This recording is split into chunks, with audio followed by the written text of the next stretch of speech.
Bien, entonces vamos a arrancar comentando sobre las F parciales, algo que van a seguir viendo en la práctica mañana. ¿Se acuerdan que el otro día vimos varios algoritmos que son para hacer selección de variables, ¿no? Teníamos una variable i que la queremos predecir en función de muchas x, estas variables predictoras, y habían distintas estrategias para seleccionar las variables que son potencialmente mejores para construir ese modelo. Estaba el forward, el backward, estaba el método de todas las ecuaciones posibles y estaban los métodos híbridos, ¿sí? Bien, en todos esos métodos, ¿sí?, se pueden utilizar dos tipos de test para en cada uno de esos pasos. ¿Se acuerdan que había pasos en los que uno tenía que decir, en particular para los stepwise, si una variable entraba o no entraba al modelo, ¿no? Uno la iba seleccionando en función de los R cuadrados, en función de los AKI, de algún criterio, pero después hay que hacer objetivamente una prueba para ver si es importante que eso que sospechamos que está bueno que entre a mi modelo o que salga de mi modelo, porque podíamos ir para adelante y hacia atrás en algunos algoritmos, realmente es válido o no, ¿sí? Y en eso hay la manera tradicional de hacerlo, que es con las pruebas F parciales, o hay otros criterios, que es como los criterios de comparación de modelos con máxima verosimilitud, que nosotros no nos vamos a meter con ese ahora, ¿sí? Lo que sí vamos a poner, que es lo que está a su vez en el programa, es qué es lo que hacen las F parciales, ¿sí? En algunos casos son exactamente lo mismo, y para modelos más complejos ya se utilizan los otros criterios, pero para los modelos simples que nosotros estamos viendo ahora acá, las F parciales funcionan muy bien y bueno, y se siguen usando, obviamente. Son pruebas muy simples en realidad, basados en la teoría que ya conocemos para los modelos lineales, ¿sí?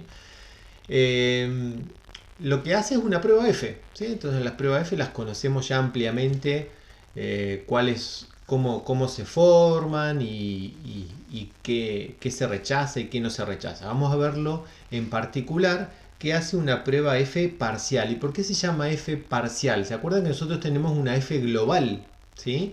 Le pusimos ese nombre en el contexto de regresión, donde lo que nosotros evaluábamos era si había o no había efecto de la regresión, del modelo completo, ¿sí? Y cuando hacemos una prueba F, un análisis de la varianza, donde lo que vemos es, dentro de la fuente de variación, si lo explicado es mayor a lo no explicado, y nada más, ¿sí? Es una F general. Bueno, después se puede descomponer esa F en partes, y eso es lo que hacen estas F parciales, porque va analizando la incorporación, ¿sí?, o la quita de una variable, pero pues generalmente es de a una, pero también podría ser de a grupos de variables, ¿sí? Es como particionando la F general que uno puede hacer, ¿sí? Entonces, fíjense que acá dice, realiza un test F parcial para incorporar o descartar variables en ese proceso de selección. Esa es la aplicación más utilizada, ¿sí? Y lo que hace es que nos da una prueba justamente objetiva para ver si el aporte de ese ingreso o egreso de la variable al modelo es significativo, ¿sí? Entonces no dependemos de que si me parece que tendría que entrar o no me parece que tendría que entrar, ¿sí? Se le adiciona este tipo de test justamente para cerrar y concluir. Y fíjense que además nos va a ayudar a terminar el algoritmo en algún momento, ¿sí? Porque justamente si ingresa o egresa en una variable, el algoritmo continúa. Ahora, cuando en un momento dice acá se terminó, listo, ahí ese algoritmo, los algoritmos que estuvimos describiendo la semana pasada, en algún momento se cortan, ¿sí? Dice, bueno, hasta acá llegó el modelo y acá es suficiente, no necesitamos nada más, ¿está? Bien, bueno, veamos acá. ¿Qué es lo que vamos a estar probando? Una hipótesis, ¿sí?, para ver si el aporte de una variable, en este caso está ahí puesta como x2, simbolizando que es una variable que entra en un paso superior. El aporte de esa variable al modelo que estamos construyendo, dado que ya hay alguna variable en el modelo, ¿sí? Es lo que está simbolizado ahí con x1, y como es una hipótesis nula, acá lo que decimos es no es significativo, ¿sí? Entonces lo que siempre nosotros tenemos la hipótesis nula, esto no vale la pena, demuéstreme con sus datos que esto vale la pena, ¿no? Estamos buscando evidencia. Entonces la hipótesis siempre va a ser esa, el aporte de una variable al modelo, dado que hay otra que está ya en el modelo, no es significativo. Vamos a estar testeando eso, ¿no? Bien, entonces eso lo vamos a simbolizar. Fíjense que, bueno, la alternativa de eso obviamente es que es el aporte significativo. Y ¿qué es lo que estaríamos construyendo? Una prueba F, ¿sí? Una prueba F acá, donde fíjense la notación que tenemos. Dice x2, y acuérdense esa barra que está ahí es el dado, ¿no? Es una condición. x2 dado que x1 ya está en el modelo. x1 ya había entrado, está en mi modelo. x2 vale la pena que entre. Lo mismo podríamos construirlo al revés para sacar. ¿Sí? ¿Qué es lo que va a hacer esta prueba F? Va a hacer un cociente, porque es una prueba F, o sea, van a ser entre dos pseudo varianzas, que son los cuadrados medios. ¿Y qué hacían las pruebas F acá? Ve si el cuadrado medio de la regresión, ¿sí?, es más grande que el cuadrado medio del error, ¿no? Siempre acuérdense que eso es lo que estamos haciendo con las pruebas, con el análisis de la varianza desde el día 1 de la asignatura, ¿no? Estamos viendo si lo que explica es más grande que lo que no explica, que es lo que está abajo, que es el cuadrado medio del error. Fíjense que es el cuadrado medio del error de, acá estamos simbolizando a un modelo que tiene a las dos variables, a x2 y a x1. Y acá arriba lo que tenemos es un cuadrado medio también condicionado. Dice, ¿cuánto explica x2 dado que x1 ya está en el modelo? ¿Sí? ¿Se entiende? Ahí esto es para ver la notación. ¿Sí? Ahora lo vamos a empezar a describir este proceso con conjuntos, que por ahí es más fácil de entender, y después vamos a volver a esto. Pero quería primero mencionar y tener claro cuál es la hipótesis que estamos viendo en una prueba F parcial y esta simbología. ¿Sí? Repasarla. Si no hay preguntas, seguimos viendo qué es lo que estamos haciendo entonces ahora con las F parciales. Supónganse que nosotros tenemos acá simbolizado en este conjunto, en este universo que está simbolizado acá con este rectángulo, toda la variabilidad que yo tengo de mi variable respuesta. Es lo que está puesto ahí como suma de cuadrados totales o suma de cuadrados de i. ¿Sí? Es justamente la forma de ver cuál es la variabilidad total de la i. Todo lo que explica por qué varía lo que yo estoy midiendo. ¿Tá? Y lo que hacemos nosotros en un modelo de regresión es empezar a explicar toda esa variabilidad a quién se debe. ¿Tá? ¿Me siguen con eso? Entonces, de toda esa variabilidad que está ahí, nosotros la vamos a tratar de explicar por distintas variables predictoras. ¿Sí? Supónganse que ahora incorporamos una variable y toda la explicación de esa variable está simbolizada ahora con todo lo que está dentro de ese subconjunto de la variabilidad total de i. Es lo que está con ese círculo. ¿Sí? Esto es usar diagramas de Venn, nada más que eso. Entonces, esa sería la suma de cuadrados de la regresión explicada por x1. ¿Sí? ¿Está? ¿Se entiende? Importante, voy despacio para eso, para que se entienda. Yo creo que es la forma más fácil de desagregar qué es lo que está haciendo una prueba F parcial. Entonces partimos de la variabilidad total que tenemos que explicar y ahora le vamos diciendo, bueno, a ver, ¿cuánto es la variabilidad que me explica x1 de ese total? ¿Sí? Y eso sería, cuando yo lo calculo en la construcción de mis modelos, la suma de cuadrados de la regresión debida a x1. ¿Sí?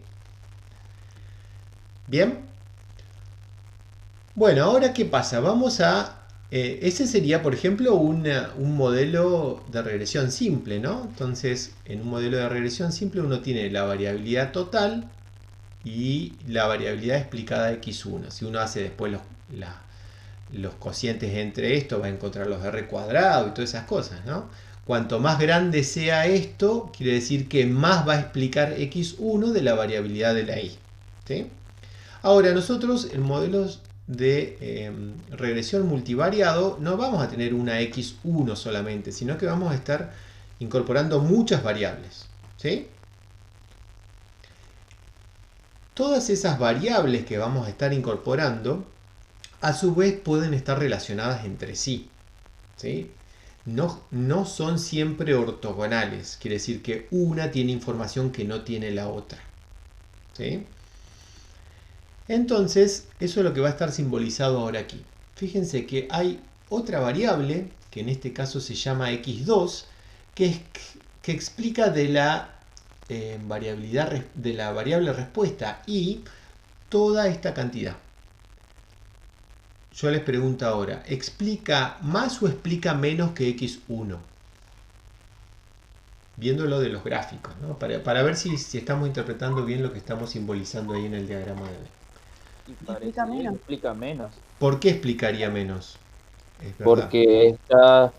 Porque el circulito es como que es más chico y hay partes que se sobrepone con X1. Perfecto, bien. Tenemos esas dos cosas ahí. A ver si todos lo ven o si tienen preguntas, lo dicen, ¿sí? Este círculo es más chico que el de x1, entonces explica menos, ¿sí? Y si lo asocian con la selección de variables, es lo que estaría pasando cuando vamos haciendo acá un forward, ¿no? Primero va a entrar al modelo la variable que más explique y después van a ir entrando otras, ¿sí? Que pueden ser importantes o no, eso es lo que estamos evaluando ahora, pero van a explicar menos que la primera. Yo en la primera instancia elijo la que más explique, ¿sí? Y después voy incorporando las otras, ¿sí? ¿Eso se entiende? Y por otro lado, ahí me están diciendo que, fíjense que hay algo que comparten las dos, que comparten x1 y x2, ¿sí? Entonces, todo este círculo más chiquito sería la suma de cuadrados explicado por x2. ¿Bien? Ahora, si nos metemos justamente a ver que hay algo que explica acá, ¿sí? Las dos, todo lo que está acá en la intersección está explicado por x1 y x2. ¿Y eso a qué se debe? A que seguramente x1 y x2 están asociadas entre sí. ¿Sí?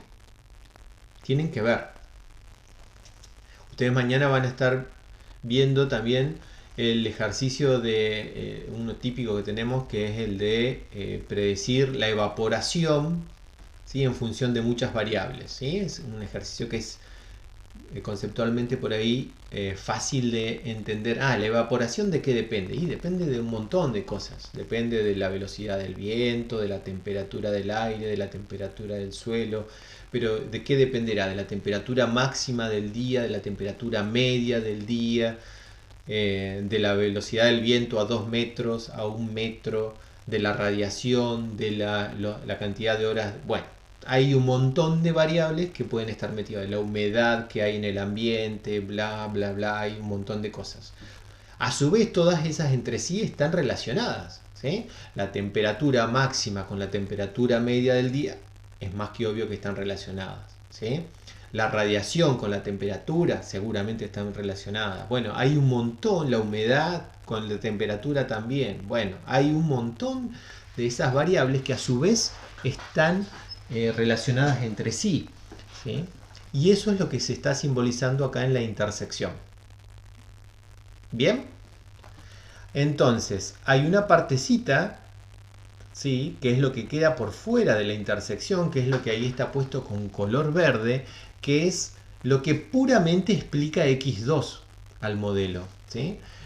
Todo x1 más x2 es lo que explicaría un modelo de regresión que incluya las dos variables.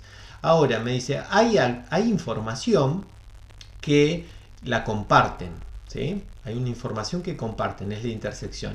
Esa misma información la tienen las dos variables, x1 y x2. ¿Por qué? Porque a su vez entre sí están relacionadas. ¿Sí? Si el círculo de x2 estaría, digamos, mucho más adentro aquí de x1 y saldría una parte chiquitita verde, ¿qué es lo que estaría pasando? ¿Cómo serían esas dos variables, x1 y x2?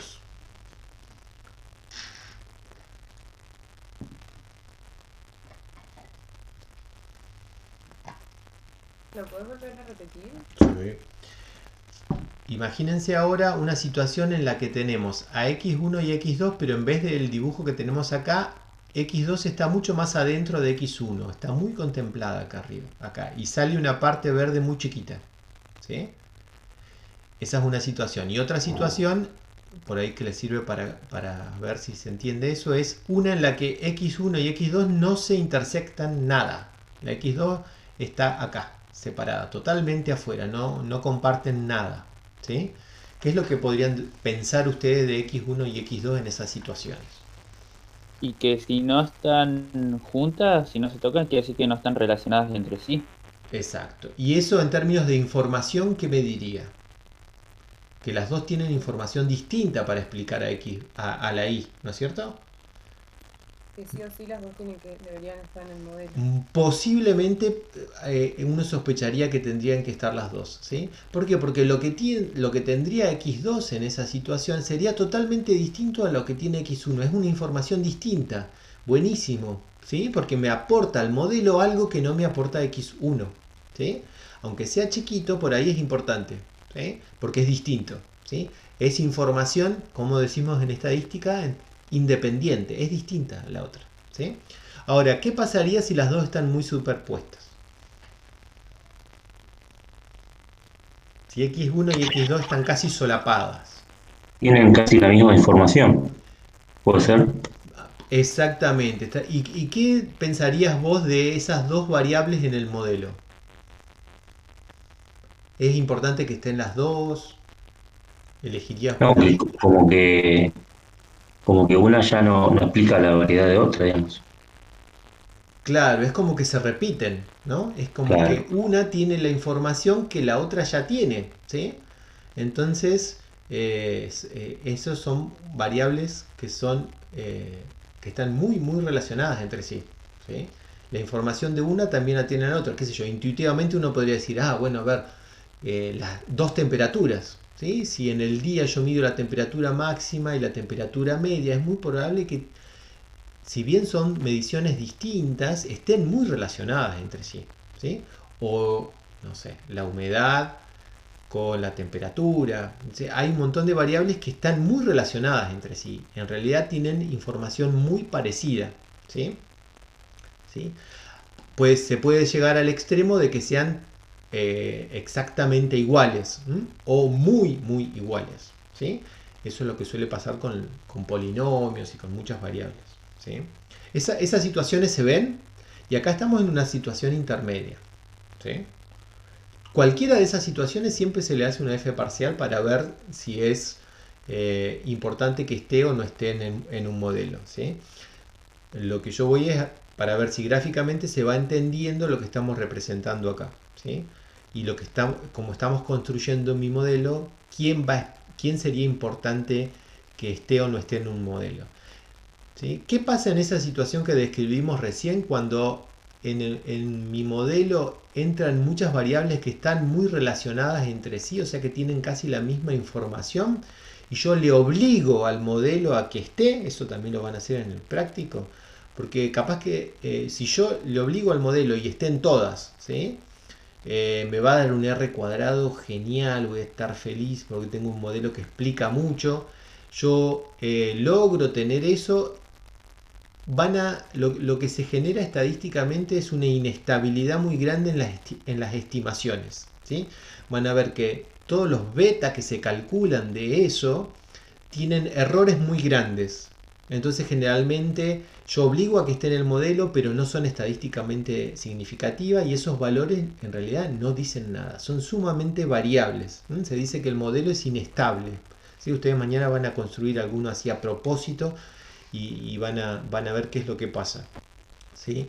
Entonces esos modelos, porque digamos, otro pensamiento por ahí mágico que uno tiene. Y si uno puede medir todas esas cosas, porque las estaciones ahora climáticas miden todas esas cosas automáticamente y puedo juntar un montón de datos, ¿por qué no hago un modelo que tenga todo? ¿Sí? Bueno, lo que pasa es que las estimaciones de esos modelos son muy inestables, ¿sí? Entonces obtengo valores que en realidad son una porquería en cómo están estimados, ¿sí?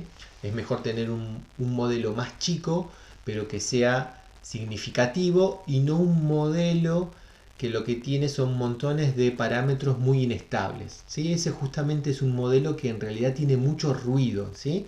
Es como si las variables estuvieran hablando todas a la vez porque se está repitiendo un montón de información porque todas tienen información muy parecida.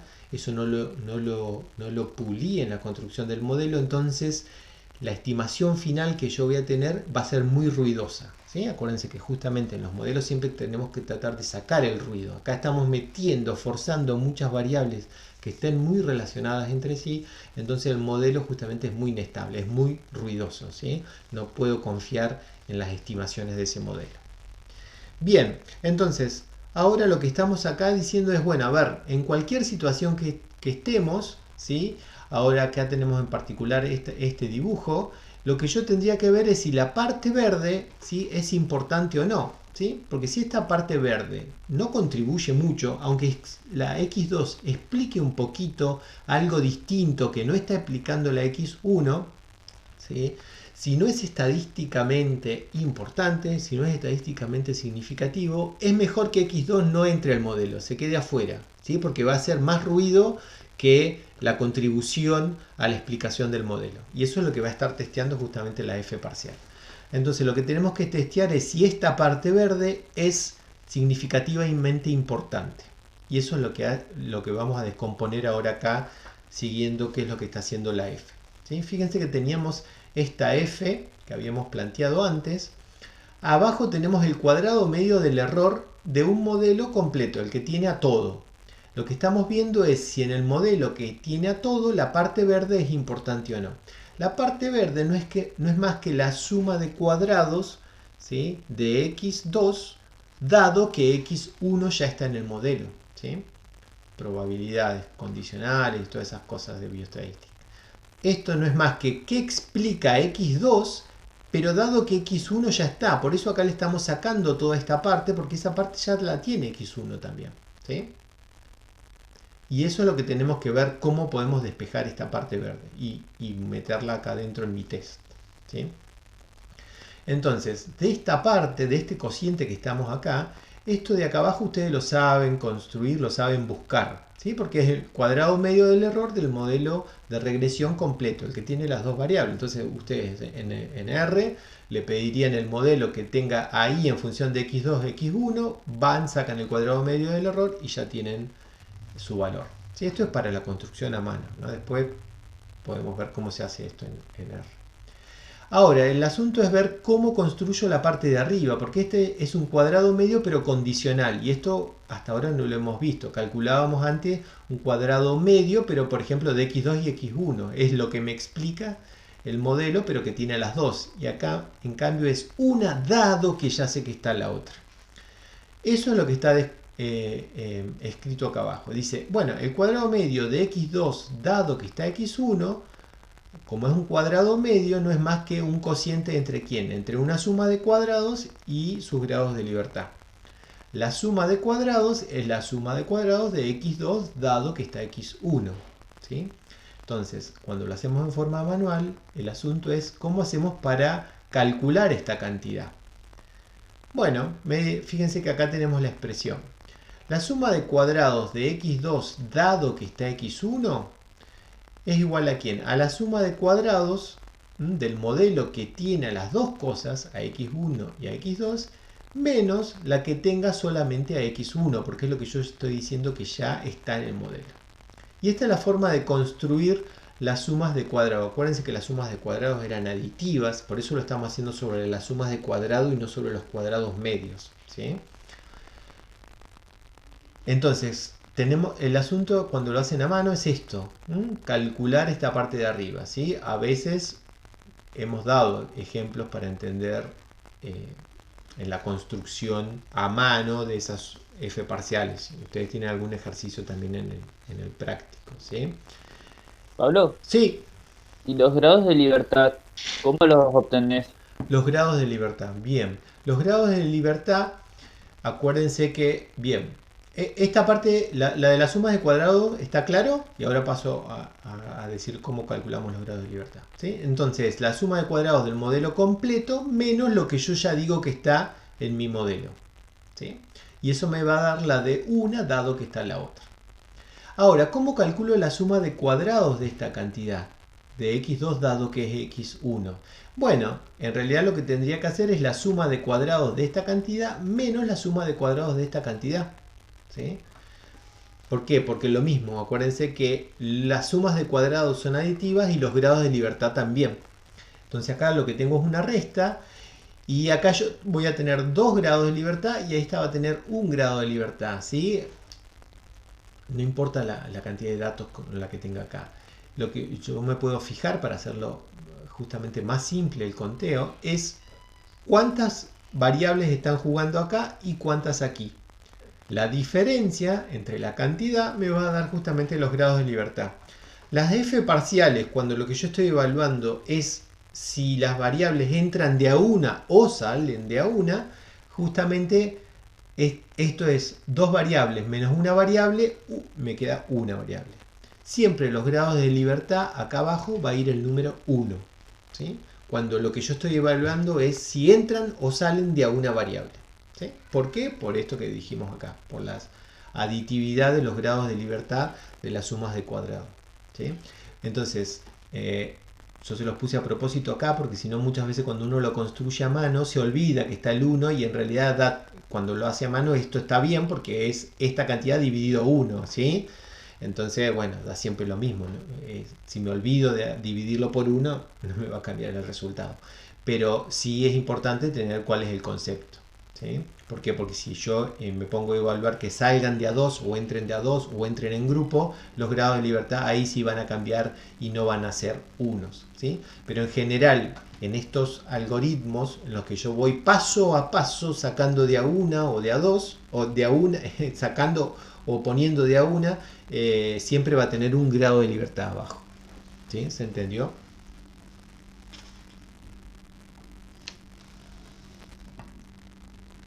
Nico, vos habías preguntado ahí, me parece.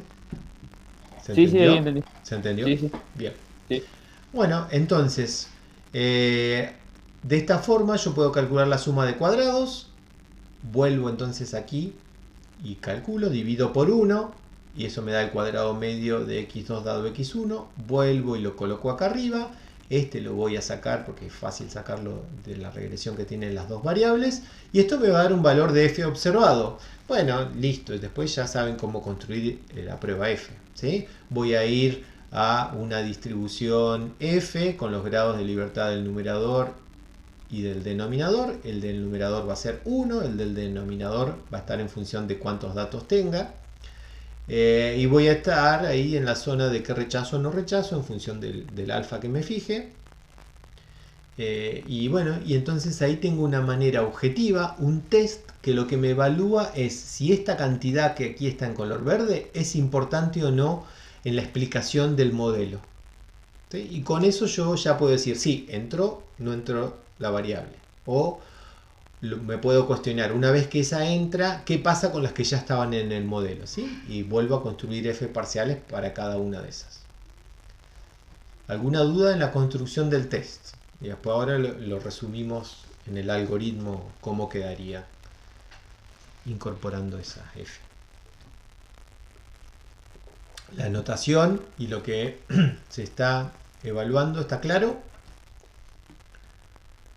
Entonces, ¿cómo quedaría ahora, por ejemplo, un algoritmo forward stepwise con f parciales y correlaciones parciales? Digamos, es en la práctica, lo que estuvimos viendo el otro día, cómo se podría construir. Bueno, un paso es obtención de la matriz de correlación en el primer paso. Entonces veo la y cómo está correlacionada con todas las x. Obtengo una matriz de correlaciones en ese primer punto. ¿Y a quién voy a seleccionar ahí? ¿Sí? Voy a seleccionar en ese primer paso a la que esté más correlacionada. Esas son correlaciones parciales porque es el primer paso. ¿Sí? Lo único que tengo son correlaciones de Pearson parciales, lo que vimos cuando repasamos correlaciones. ¿Sí? Entonces voy a decir, bueno, tengo que empezar a proponer a alguien para explicar a MI. ¿A quién voy a agarrar? Y voy a agarrar a la variable que esté más correlacionada. Listo, en el segundo paso entonces digo ajusto ahí en función de esa variable que elegí, que ahí la estoy llamando x1, que es la más correlacionada con y. En el paso 3 digo, bueno, ahora calculo una matriz de correlación parcial. ¿De quién? De la y con la x1, la x1 no, con la x2, 3, 4, 5, con todas las x que me quedaron afuera, punto, y eso acuérdense que también acá era dado que x1 ya la incorporé en este paso. ¿Sí? Entonces vuelvo a construir una matriz de correlaciones. Lo que cambia es que ahora ya no va a ser una matriz de correlaciones simples como en el paso 1. Va a ser una matriz de correlaciones parciales, porque alguien ya está en el modelo. Entonces lo que tengo que hacer es descontar esa correlación. Bueno, en ese paso vuelvo a hacer lo mismo. Ahora, de las que quedaron afuera, ¿cuál es la que más correlación parcial tendría? Bueno, agarro esa variable. Y para ver si esa variable queda en el modelo, lo que yo hago es evalúo la significancia de aporte al modelo con esa f parcial que estuvimos viendo recién. Digo, bueno, a ver, ¿cuál es la siguiente candidata a entrar? Bueno, es esta, la x número 58.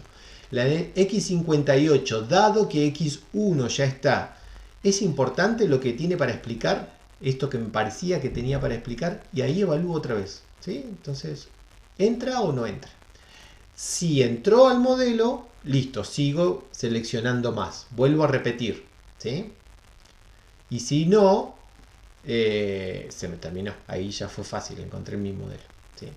Pablo, Sí. suponete que a vos te da que x3 no entra en el modelo. Sí. ¿Tendría que evaluar si x4 entra o ya si x3 no entra ya está? ¿Y x3 quién sería? O en el paso 3 decís vos. No. Por ejemplo, que yo tenga f con x1, x2, x3, x4. Tenga así Ah, ok. muchas variables. Bien. Yo, Sí. yo veo que x1 está, x2 también. Ya Sí. x3 me da que no. Bien. Tengo que evaluar x4 también, ¿o no? No hace No, falta. ahí ya se terminó. Porque seguramente x4 tendría menos correlación que x3. Si x3 no aporta, x4 menos. ¿Sí? Ah, bien. ¿Sí?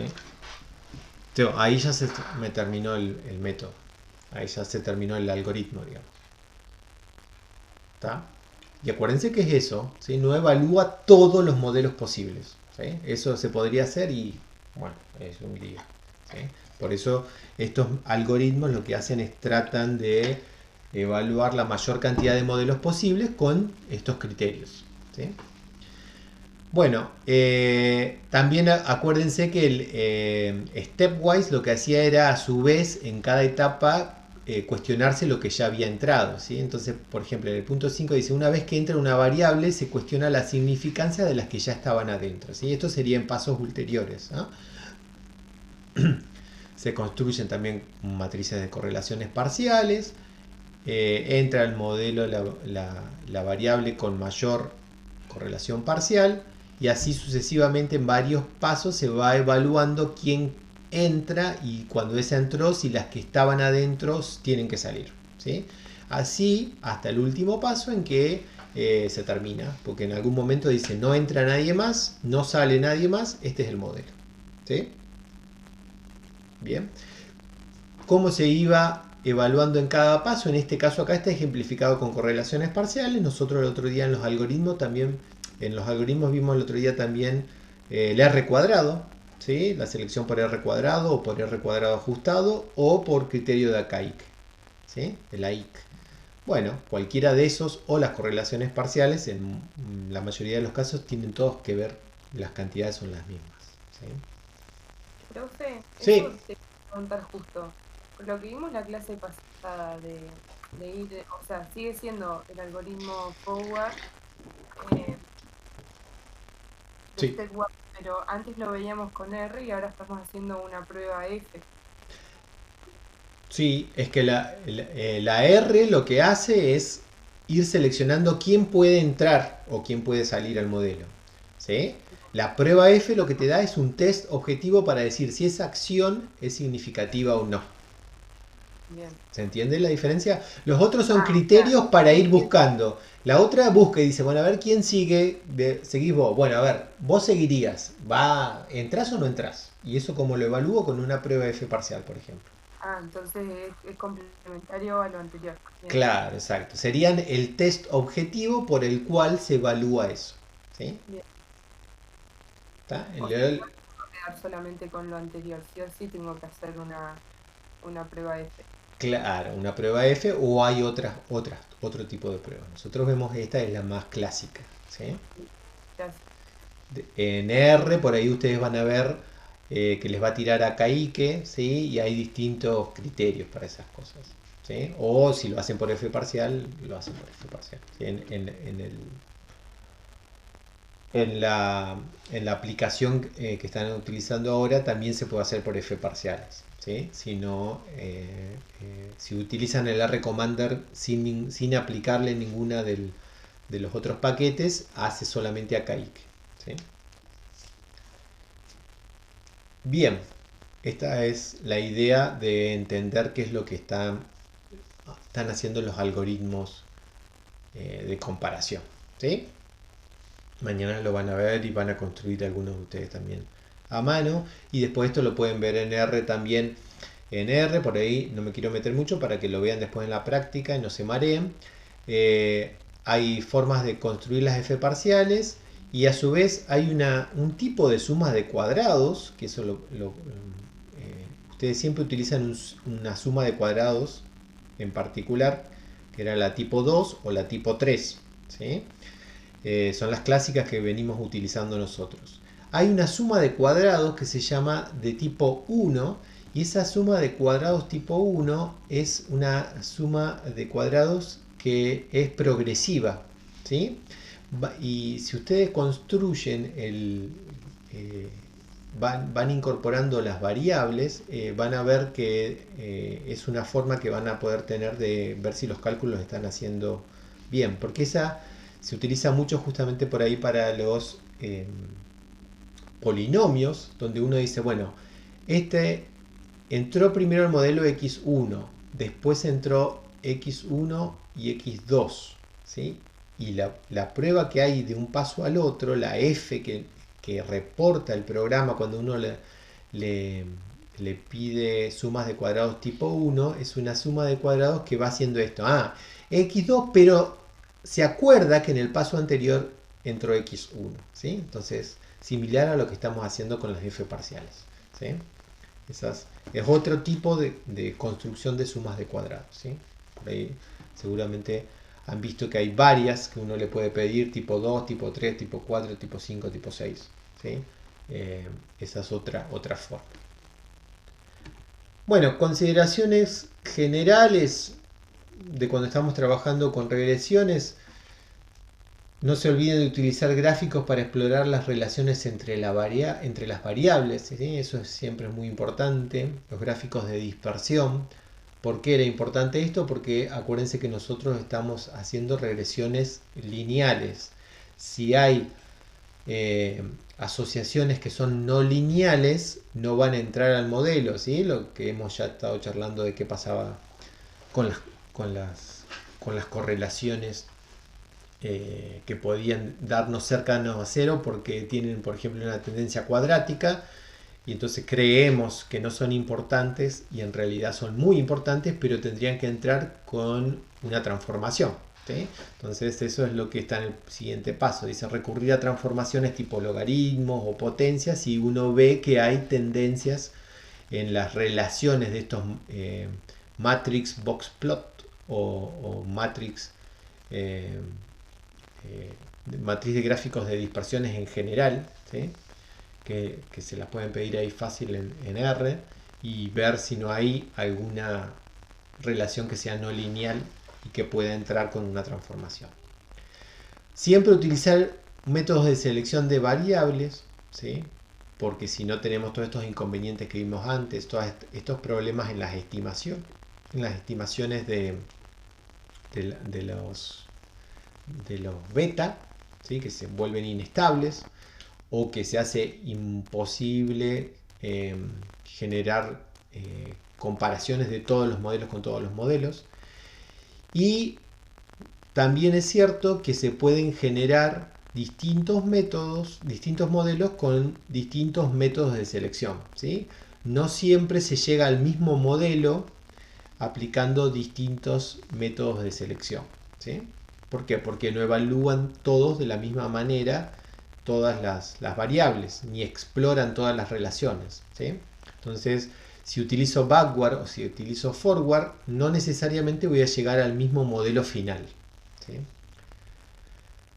Evaluar la pertinencia del modelo siempre con el conocimiento a priori del problema que estamos trabajando, no olvidarse de eso. Si no, podemos construir un modelo de los pelos, digamos, agarrado ahí y no sabemos después para qué lo vamos a usar, ¿sí? No olvidarse cuál era el objetivo. Si el objetivo es describir, el objetivo es predecir, nos puede guiar a obtener distintos modelos. Obviamente analizar el cumplimiento de los supuestos, eso ya lo ponemos ahí, pero esto es algo que ustedes ya lo vienen sabiendo, porque si no se cumplen los supuestos del modelo, bueno, estamos modelando mal, estamos explicando mal la relación de la y con las x en este caso, ¿sí?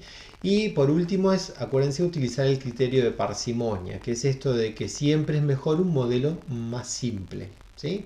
No hacerlo complejo, ¿sí? Por vicio nada más, ¿sí? Porque podemos construir un modelo súper complejo, pero eso no necesariamente es mejor, ¿sí? Generalmente es peor, ¿sí? Las estimaciones son peores y la descripción del fenómeno suele ser más rebuscada, y en general los modelos más simples son los mejores, ¿sí? Eso se conoce como el criterio de parsimonia. ¿Duda con esto? Fui despacito como para entender qué era.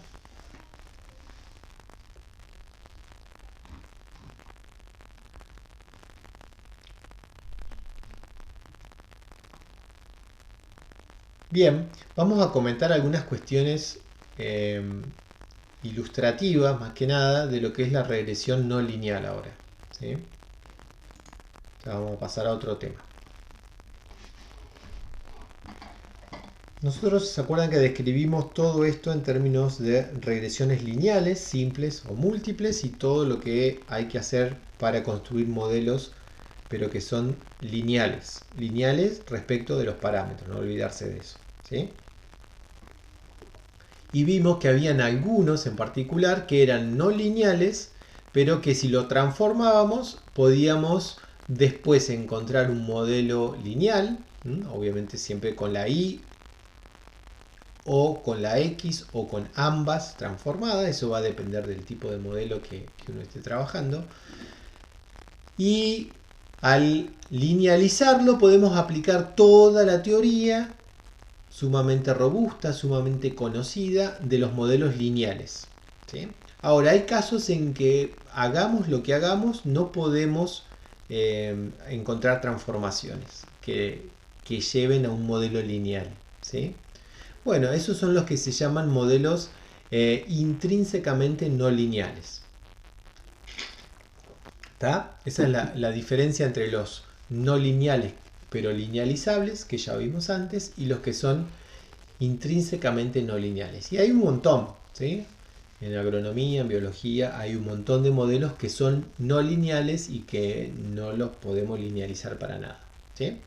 Entonces ahora queríamos comentarle algunas cositas de eso. Fíjense acá algunos ejemplos. Tenemos un modelito ahí que dice el logaritmo de i tita 1 más tita 2 por t al cuadrado más e. Ese es un modelo justamente que cuando se transformó, ¿sí? Pues evidentemente acá lo que hicieron fue ponerle una transformación logaritmo. Encontramos un modelo de este lado, que este lado, ¿cómo es? ¿Es lineal o no lineal de este lado?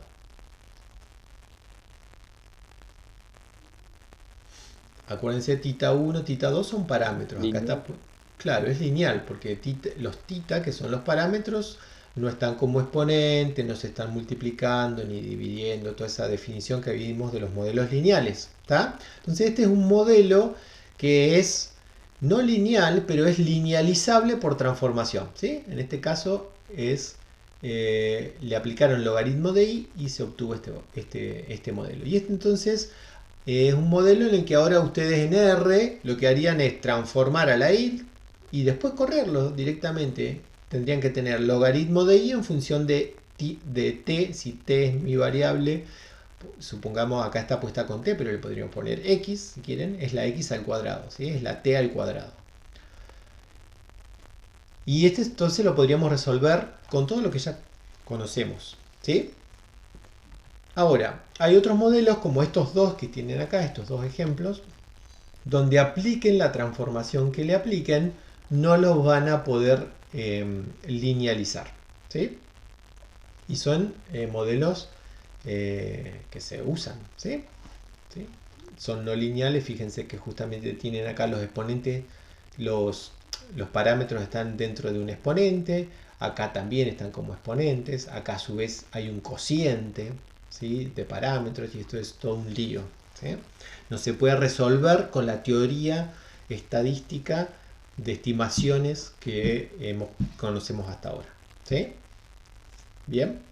Por ejemplo, el otro día estuve, la semana pasada, en un webinar que dieron gente de Córdoba sobre las estimaciones del COVID, digamos, justamente las curvas de crecimiento, digamos, de cómo va evolucionando el COVID y ese parámetro famoso que hay, el RO, ¿sí? Que estiman, bueno, a ver cuánto es el contagio, cómo va evolucionando, es lo que se va viendo en epidemiología ahí. Es un cociente entre dos parámetros, ¿sí? Yo no me había percatado de eso y la profe cuando lo dio, claro, dijo, acuérdense que este es un cociente, en realidad ese RO, entre cuál es la tasa de los que se van contagiando y la tasa de los que se van curando, ¿sí? Entonces está eso, si es mayor que 1, menor que 1, quiere decir si, bueno, el país va para bien o va para mal, digamos, si va a crecer o no. Bueno, y es un cociente, y esto es todo un lío, no es fácil desde el punto de vista estadístico hacer una buena estimación de eso, ¿sí? Entonces me hizo acordar este cociente a esos parámetros, ¿sí? Bien, hay muchísimos usos de esos, ¿sí? En agronomía típicamente tenemos curvas de crecimiento, una curva de crecimiento de cualquier individuo es no lineal, ya sea de un vegetal, de un animal, de un microorganismo, son curvas no lineales. En particular acá lo que está puesto es una curva que es una doble sigmoidea, ¿sí? Es un ejemplo de estos son de duraznos, ¿sí? En la cátedra desde que estaba el profesor Álvarez hubo y sigue habiendo muchas líneas de trabajo en curvas de crecimiento, ¿sí? Para distintas especies, ¿sí? Acá se trabajó esto, fueron datos recolectados, eran en Vista Alegre, pero bueno, el profesor Álvarez trabajó con gente de Mendoza, trabajó con gente de todos lados ajustando curvas para pepita, para baya, para carozo, ¿sí? Y son de este tipo, son justamente modelos no lineales, ¿sí? Y ustedes van a tener, hay un ejemplo ahí en el práctico y les van a comentar más sus compañeros la semana que viene, ¿sí? Otro ejemplo, epidemiología, como les comenté recién, ahora eso está muy en boga, ¿sí? Hay muchas regresiones de este tipo, ¿sí? Hay regresiones logísticas y bueno, y toda una familia de curvas que se utiliza mucho para ver la evolución de las enfermedades, ¿sí? En fitopatología, en medicina, obviamente, ni hablar, tanto humana como veterinaria, ¿sí? Bueno, acá tenemos otro ejemplo de este caso, también es una regresión. Esto fue hecho para estudio de fisiología vegetal, viendo la radiación fotosintéticamente activa y el color de cobertura. Estos también eran en duraznos o pelones, no me acuerdo, me parece que eran duraznos. Trabajos que hicimos, bueno, estuvo Gustavo también trabajando en estas cosas, cuando estaba trabajando con su tesis, y Gustavo Giardina, que también trabajó con Claudia Duzzi, seguramente le habrán nombrado, habrán visto un montón de ejemplos. O sea, hemos trabajado en la cátedra con curvas no lineales. Bueno, y ahora sigue trabajando, en particular ahora está Lola, trabajando mucho con esas cosas, así que buenísimo que en la tarde le van a preguntar. Cualquier duda ahora se la preguntan a Lola.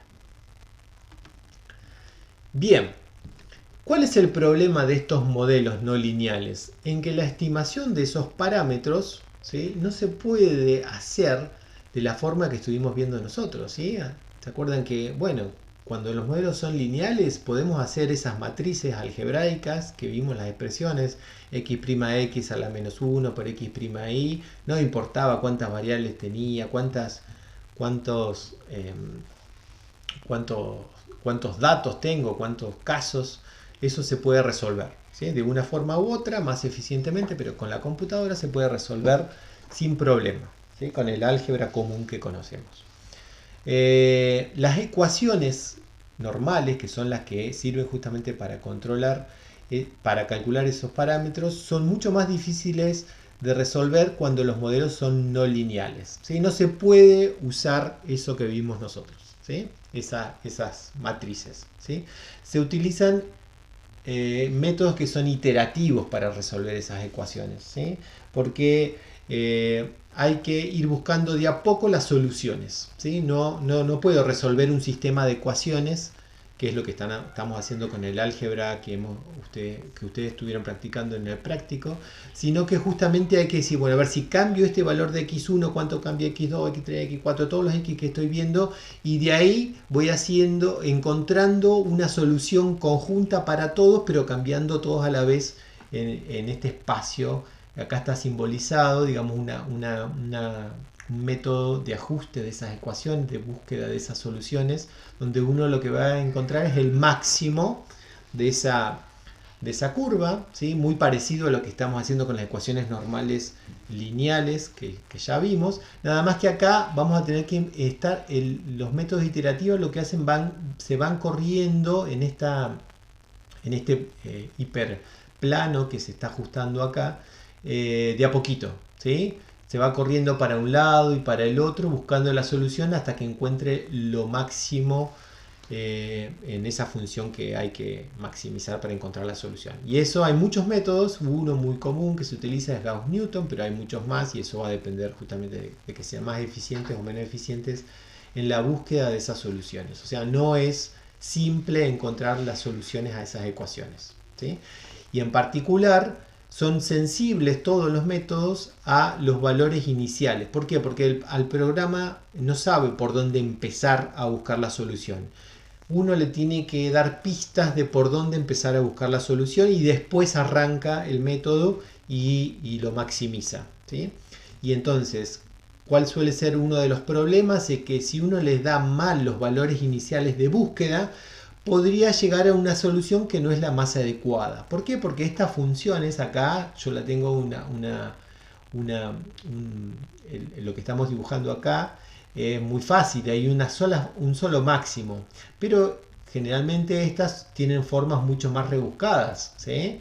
Tenemos acá una forma, digamos, montañas que bajan y suben, y uno podría estar encontrando un máximo relativo en otro lugar, muy distinto a donde los parámetros tienen sentido, ¿sí? En general, justamente sentido del fenómeno que estamos describiendo. Entonces, por eso se dice que es muy sensible a los valores iniciales. Hay que darle pistas buenas, y ahí depende de los tipos de método, o muy buenas para que encuentre las soluciones, ¿sí? Entonces tienen toda esa complejidad los modelos no lineales. ¿Cómo encontrarlos? ¿Sí?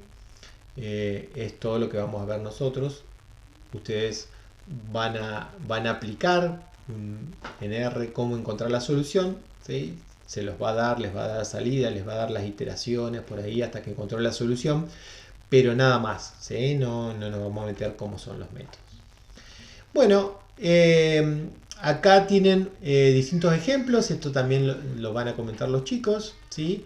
Que hay que tener cuidado que cuando uno ajusta modelos no lineales, generalmente para un mismo patrón que uno esté estudiando puede encontrar distintas maneras de expresar la ecuación para describirlos. Y este es un ejemplo sencillo que es para crecimiento de frutos de pepita, ¿sí?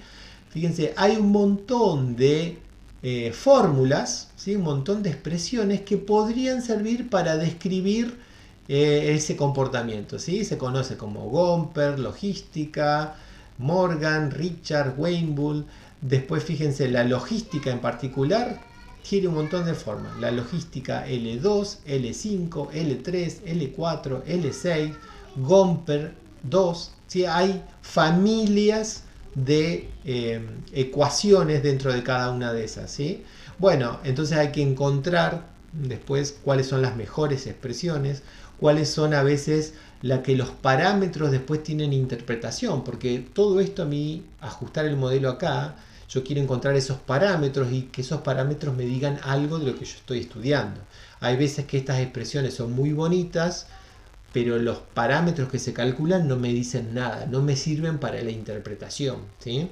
Entonces uno tiene que empezar a jugar con cada una de estas fórmulas que me está describiendo del proceso que estoy estudiando, para elegir y ver a su vez la bondad de ajuste de todos estos, ver cuál está mejor, cuál está peor para describir lo que estoy estudiando, ¿sí? Entonces tienen todas esas complejidades, ¿tá? Acá también fíjense para qué se pueden utilizar curvas de crecimiento de frutos. Comparación de especies y variedades, ¿sí? Fíjense que acá tenemos los crecimientos medios para Granny, Packard, Red, William, ¿sí? Estos son todos datos también que hemos tomado nosotros a lo largo de muchos proyectos de investigación.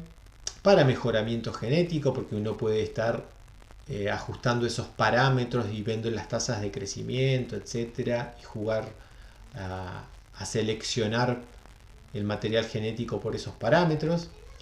Estudiar cuál es el efecto del ambiente, o sea, cuál es el efecto de los distintos años, ¿sí? De distintas prácticas culturales, ¿sí? Ajustar raleo manual y raleo químico, eso ustedes ahí también van a ver montones de aplicaciones. Mariela Curetti también trabaja mucho con estas cosas, todo lo que es raleo. Ajustar los momentos, evaluar si fueron efectivos o no fueron efectivos. Por ejemplo, en Carozo, ustedes saben también, para los que están haciendo fruticultura, que hay un momento en el cual el raleo es mejor que otro, ¿no? Cuando está el endurecimiento del carozo. Bueno, eso también justamente se mide a través de esos parámetros en las curvas de crecimiento.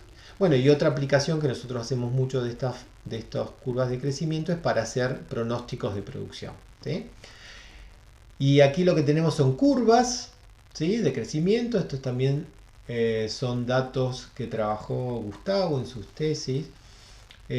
Curvas de crecimiento. Y acá lo que tenemos es la derivada de eso, ¿sí? De esas curvas. Entonces justamente cuando uno después ajusta esas funciones y después les empieza a hacer análisis, digamos, matemático de eso, va encontrando esos valores donde tiene la máxima tasa de crecimiento, eso que implica en qué etapa del cultivo estoy, dónde puedo entrar mejor con ciertas prácticas culturales y no con otras, ¿sí? Para fertilización, para justamente raleo, efectividades, bueno, un montón de aplicaciones.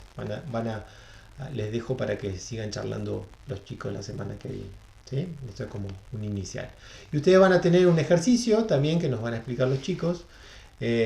Acá yo lo que les tengo solamente es una solución. Los chicos van a explicar cómo encontrar esto en R. Acá lo tienen puesto con otro software, donde tienen en particular esta expresión. Lo que hacen es ajustar esa curva, donde están viendo la evolución del diámetro en función de los días después de plena floración. Después no me voy a detener con esto justamente para que lo expliquen ustedes. Alfa, beta y gamma son distintos parámetros en esta forma. ¿Qué me pueden decir esos valores justamente en un ejemplo? ¿Sí? Y cómo encontrar esos valores. Van a tener que darle valores iniciales, eso lo van a tener que preguntar, o anoten ustedes para preguntarle a los chicos la semana que viene. ¿Cómo les dan valores iniciales? ¿Por qué? Porque van a necesitar un método iterativo para encontrar la solución de cuánto vale alfa, beta y gamma. ¿Sí? En este caso acá ya tienen la salida puesta nada más y uno de los valores. Bueno, son las cuestiones que ustedes anoten para preguntarle la semana que viene cómo hicieron para resolver ese problema, encontrar los valores y luego interpretarlos y ver si el modelo era bueno o era malo, ¿no? Bien, eso es todo lo que queríamos comentarles desde modelos no lineales. Son muy utilizados.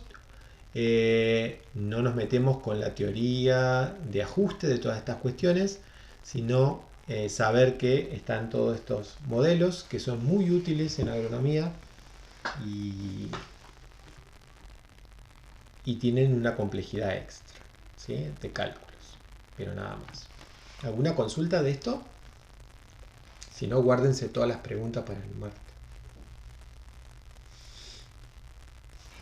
Profe, ¿entra elección lineal en el cuestionario? No. En el cuestionario no entra. Esto entra para final, pero no entra para el cuestionario ahora. ¿Y en el cuestionario hasta qué parte entraría? Toda la unidad menos esto, que es muy sencillo, porque nosotros acá es más ilustrativo ver aplicaciones, ¿sí?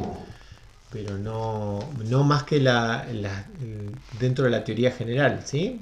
Como preguntas de por si un modelo es lineal o no lineal, ustedes tienen que identificarlo. Esas cuestiones son las que nos interesan ahora que queden claros, ¿sí? Esa es teoría general, no es de no lineales. De no lineales, nada en particular, sino que saber identificarlos. No le vamos a preguntar nada más que eso, ¿sí?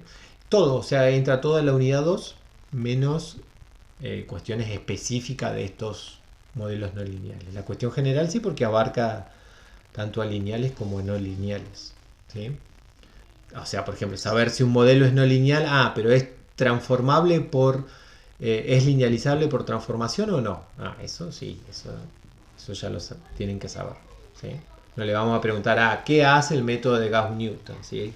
O esas cosas. O una fórmula en particular de un modelo, ¿sí? O sea, entra todo en realidad. No hay nada que excluir de acá. Profe, ¿podría explicar un poquito el cronograma de la semana? A mí me andaba mal en internet y no escuché bien lo que me mencionaba.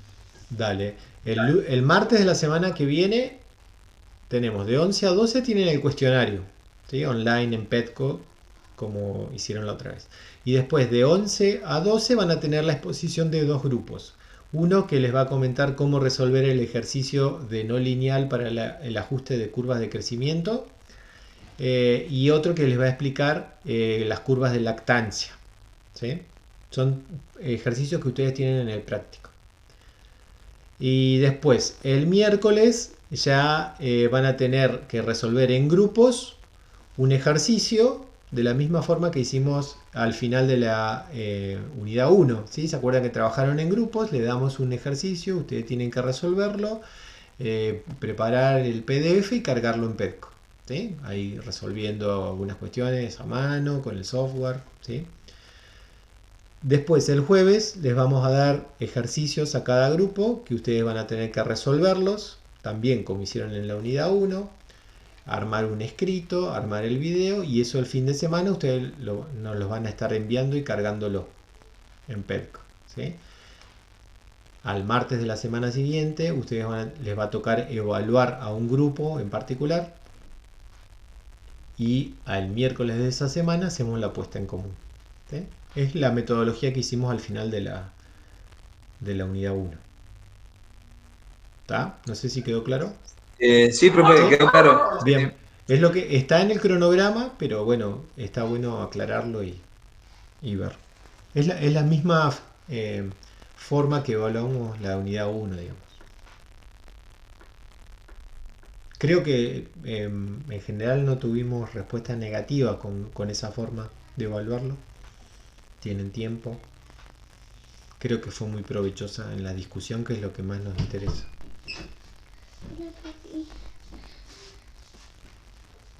¿Sí? ¿Alguna otra duda de la forma? ¿Qué pasa? Perdón, papá. Sí, sí. Es que el problema es que ¿vos sabés dónde están mis zapatillas de brillo? No sé. Ahora yo termino y voy. Ahora no puedo.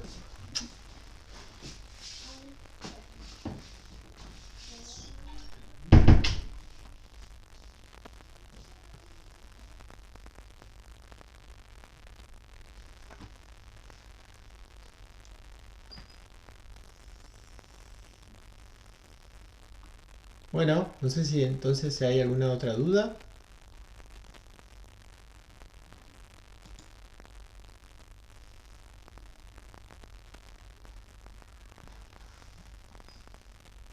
Bien, con eso, por ahí, para los que se incorporaron después, con eso ya terminaríamos los temas del cursado.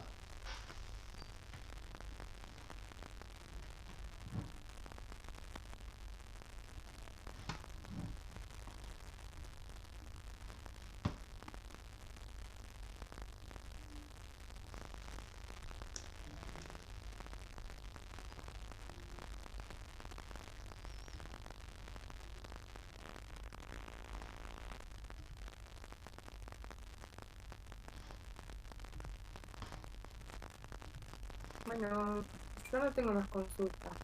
¿Terminó la clase, profe? Sí, sí, sí. Si no hay ninguna duda, ninguna consulta, terminamos aquí. Bueno, gracias. No, de nada.